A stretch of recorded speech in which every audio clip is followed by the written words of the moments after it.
lovely people all over the Philippines, in Luzon, Visayas at Mindanao. Sana ay nasa mabuting kalagayan tayo. Shout out sa aking mga taga-subaybay sa ating channel at sa iyo na bago pa lamang dito. At sa ating mga kaibigan dyan overseas, sana ay nasa mabuting kalagayan din kayo. At ngayon ang ating pag-usapan ay itong ating salakot. Ano ba itong salakot? Ang salakot ay isang wide brim hat. Yan ay ginagamit sa farming ng ating mga Filipino farmers. At yan din pala ay ginagamit na sign or symbol for the Yamashita treasure na binabaon dito sa Pilipinas. At ating tunghayan ang aking illustration right here in my video. Alright guys, ating umpisahan ang pagtingin sa iba't ibang klase o porma ng tinatawag na salakot mounds. Alam ng mga treasure hunter noong dekada 80 na ang salakot mound or yung lupa na naghugis salakot ay under that symbol or marker were treasures buried by the Japanese Imperial Army. Pero mayroong isang pampagulo kasi. Ang mga Japanese ay nagbaon din ng kanilang mga army na namatay noon sa World War II na nilalagay din nila sa ganitong mound. Kaya ito yung mound na hugis na kailangan tandaan guys na hindi ito porma salakot. Ito ay ganyan lang. Parang bao lang siya ng coconut shell at walang treasure diyan sa baba. Ipapakita natin mamaya ang diagram niyan. Ang laman niyan sa baba ay yung patay na tao o kalansay lang. Pero itong figure number 2 dito, ito yan ang may laman. Kasi ito ay talagang hugis salakot. At merong maraming hugis ang salakot sa treasure marker. Meron ding parang ganito lang. Na akala natin ay bato lang. Pero yun pala ay hugis salakot siya kung ating kilatisin.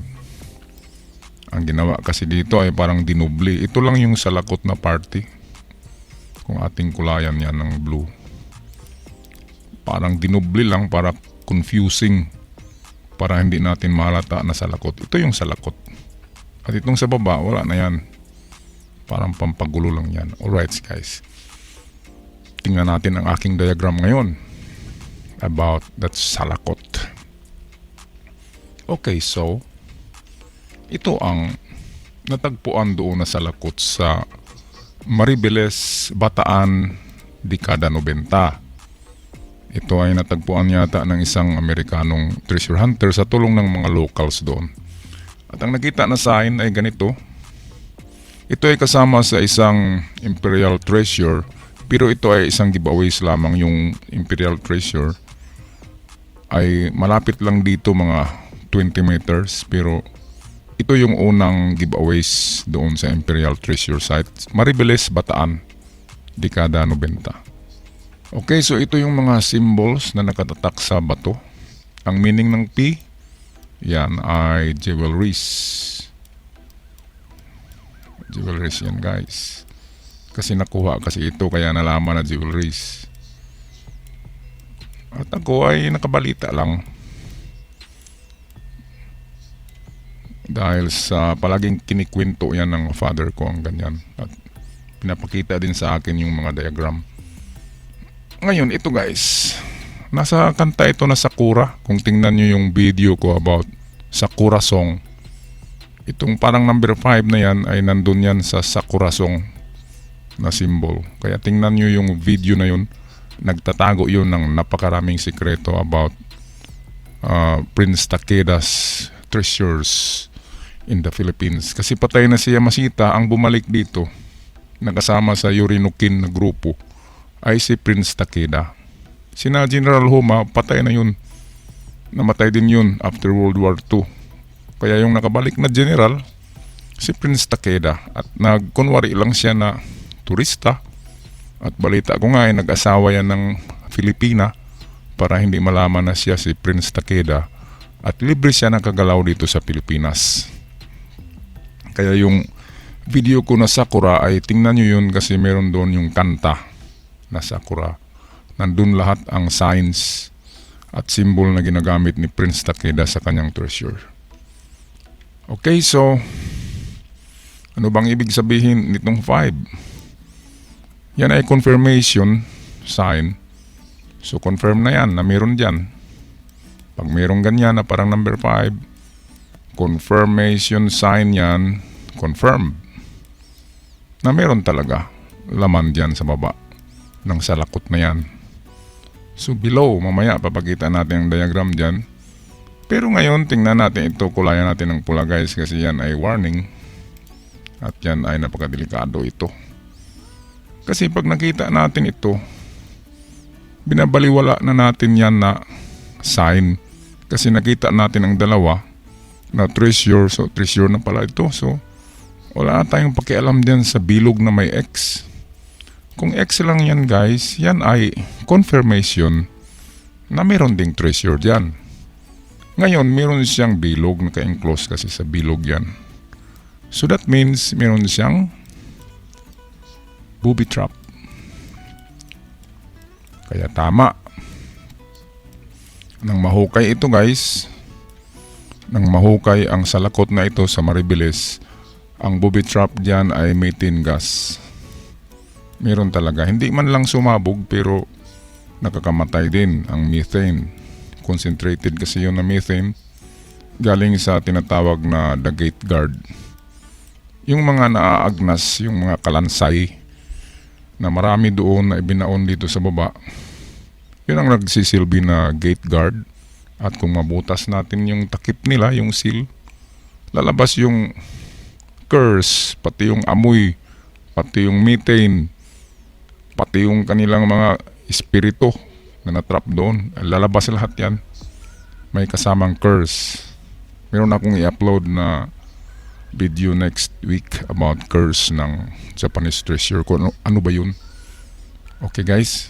So hang on for that. At ngayon ay tingnan na natin ang other illustrations done by me. Ang diagram nito guys, itong salakot na ito. At huwag kalimutan tong X na may circle, huwag ibaliwala yan. Kasi yan talaga ay totoong booby trap. Ang iba kasi dyan nagsabi na treasure na yan, merong X, merong bilog. Kasama yan sa listahan ng mga booby trap. Kaya palaging tandaan yan. Alright, at punta tayo sa isang... Hindi muna tayo dito. Dito muna tayo sa fake na mound. Okay, ano bang komposisyon ng mound na ito guys? Yung nakabukdo, yung mound, parang siyang siguro mga times 10 ang laki ng nuno sa punso. Yung nuno sa punso naman ay paganyan yung mound niya, di ba? So kung i-times 10 mo yan, yan ang laki nitong mound na ito. Itong tinatawag na salakot mound. Nangyari din ito doon sa Bataan. Akala ng treasure hunter ito ay salakot na nakaganyan. Kaya hinukay niya.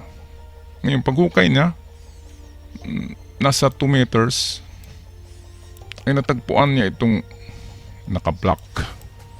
naka-blockade na boulders na malapad na bato. Kaya malapad na bato, boulders. Sa isip niya, ito na talaga yan. Kaya nang buksan niya, anong nangyari? Nang tanggalin niya itong nakalock dito, anong nangyari guys? Kaya huwag ka agad buksan. Pag-isipan muna.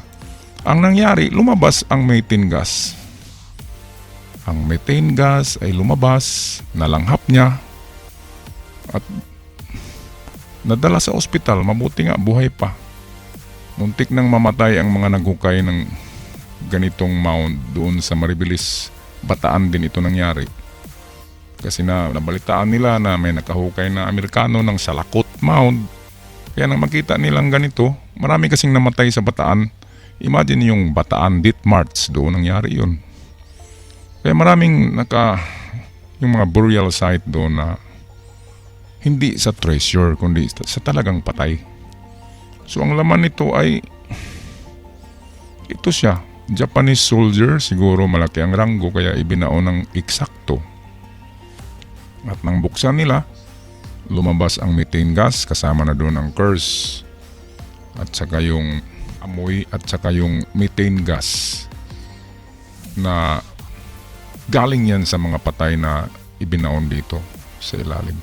At nang na-trap ang concentration ng methane, lalong dumadami ang methane gas, hindi na-release sa hangin. Kaya pag malanghap mo directly yan, tatamaan ka talaga ng toxic gas na yan. Okay, so ang nangyari,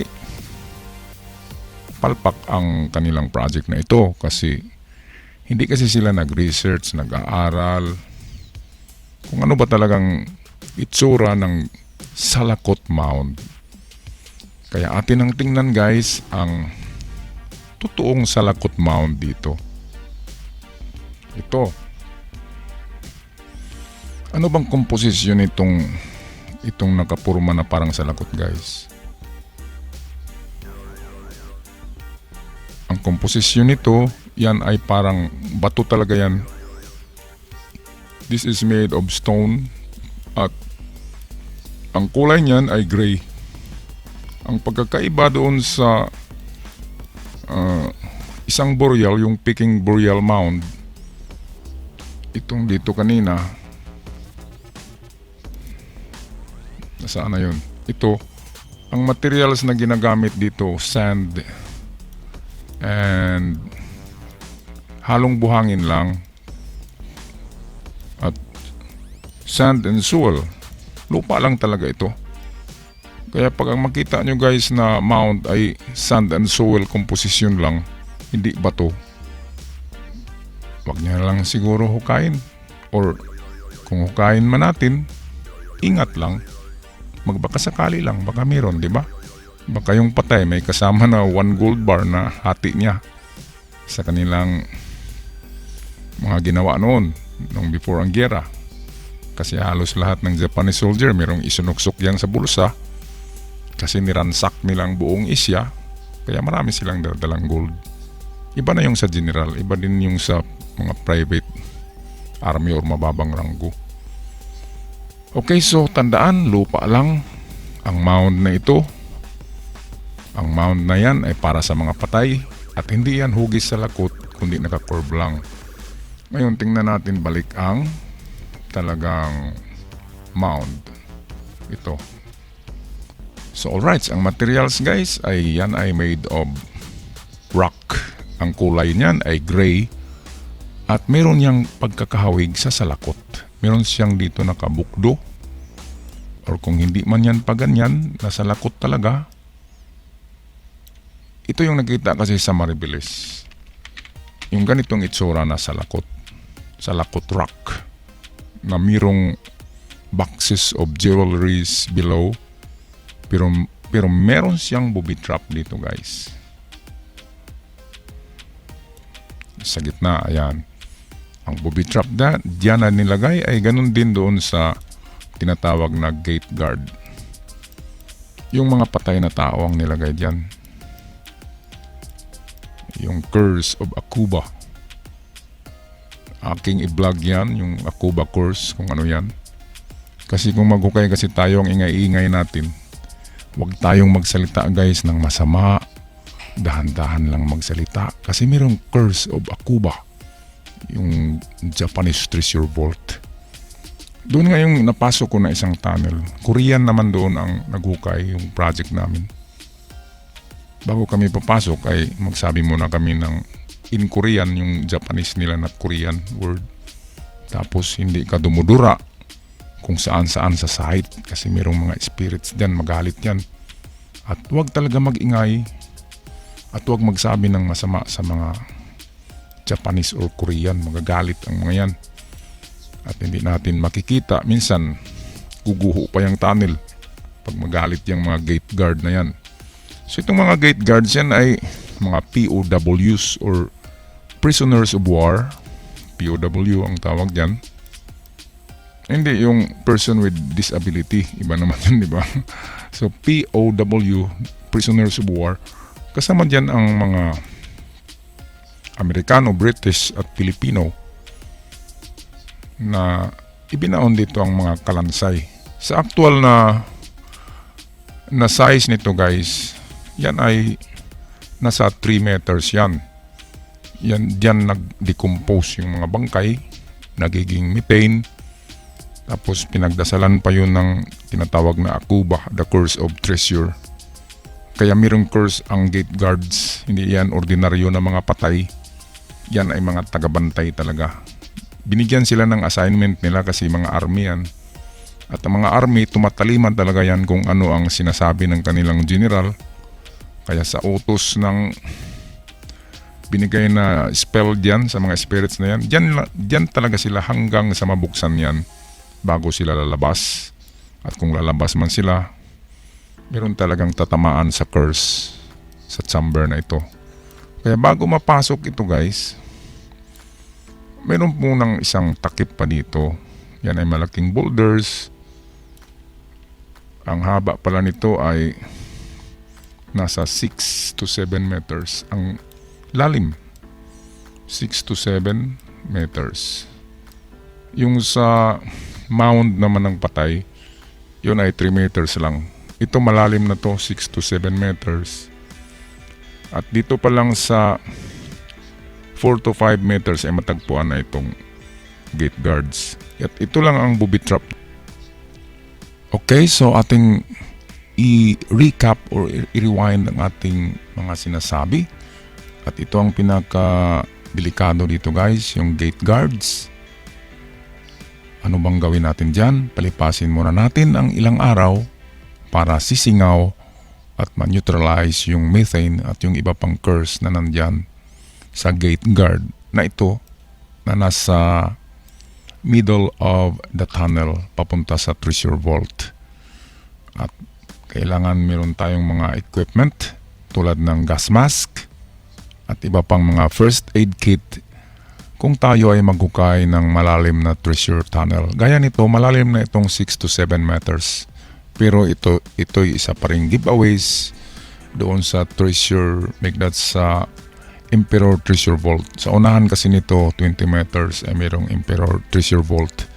At itong salakot ay pampagulo lamang. Ito ay para ma-detour at hindi matagpuan yung Imperial Treasure.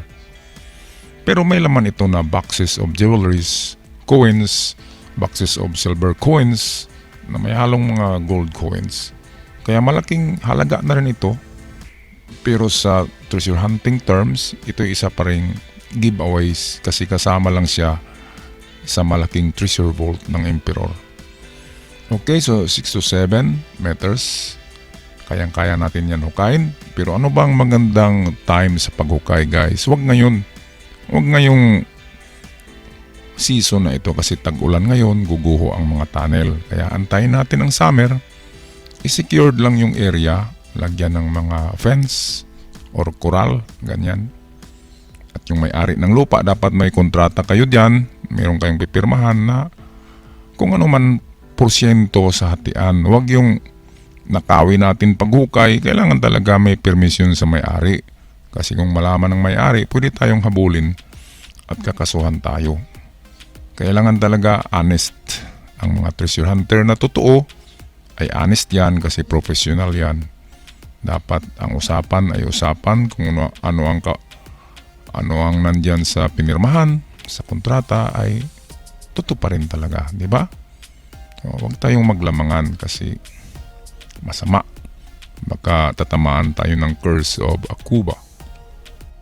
Kaya tuloy guys, ako'y natatakot. Marami kasing nag-invite sa akin. Kahit mga kaibigan ko nga na nag-refer sa akin na meron daw sila project tapos may ipakilala sa akin. Hindi na ako sumasama guys. Hindi na nga ako nagpapakita. Ako ay nandito na lang sa internet, sa YouTube para sa inyo kung ano man ang nalaman ko. Nalaman ng mga kakilala ko noon, ng father ko, ng iba pang treasure hunter noon.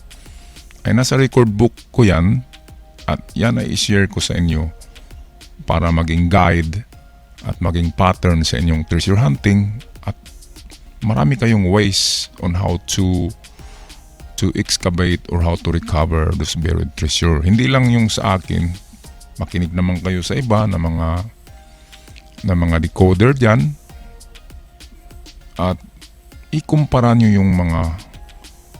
yung aming mga decoding.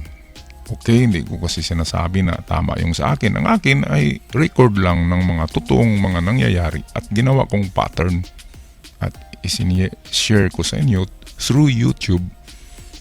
Kaya ang akin lang sana ay within 2 years, kasi 1 year na ako nag-vlog.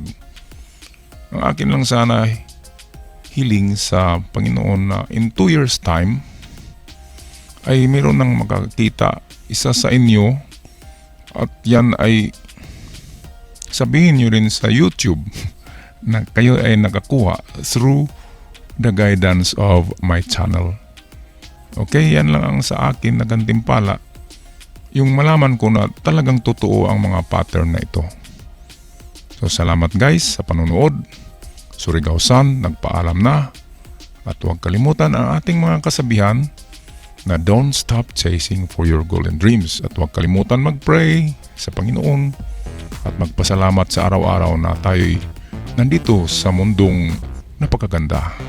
Alright, goodbye for now.